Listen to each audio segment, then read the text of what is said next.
Hello viewers, అందరికీ నమస్కారం. ఈ రోజు మనం ఒక చాలా ముఖ్యమైన మరియు ఆసక్తికరమైన విషయం గురించి మాట్లాడుకోబోతున్నాం. మన పొరుగు దేశం పాకిస్తాన్ నుండి ఒక పెద్ద ప్రకటన వచ్చింది. పాకిస్తాన్ ప్రధానమంత్రి షెహబాజ్ షరీఫ్ గారు భారతదేశంతో శాంతి చర్చలు జరపడానికి సిద్ధంగా ఉన్నామని చెప్పారు. ఇది నిజంగా ఒక పెద్ద న్యూస్. ఎందుకంటే మన రెండు దేశాల మధ్య సంబంధాలు ఎప్పుడూ అంత బాగా లేవు. మరి ఇప్పుడు ఎందుకు ఇలాంటి ప్రకటన చేశారు?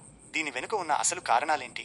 ఈ ప్రకటనకు మన దేశం ఎలా స్పందిస్తుంది? ఈ విషయాలన్నింటి గురించి ఈ వీడియోలో తెలుసుకుందాం. సో ఎక్కడికి వెళ్లకుండా ఈ వీడియోని పూర్తిగా చూడండి.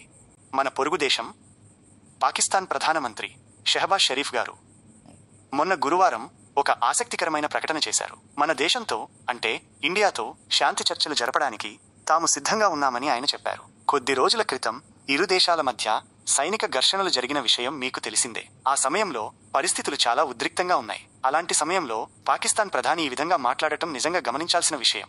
షెహబాజ్ గారు ఈ మాటలు ఎక్కడన్నారో తెలుసా?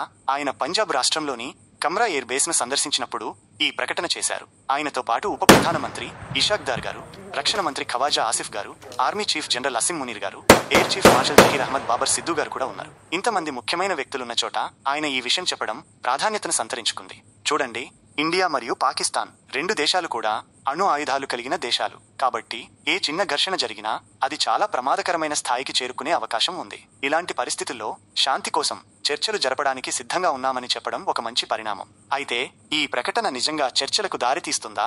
ఇరు దేశాల మధ్య సంబంధాలు మెరుగుపడతాయా అనేది వేచి చూడాలి. గతంలో కూడా ఇలాంటి ప్రయత్నాలు జరిగాయి, కానీ అవి అంతగా సఫలం కాలేదు.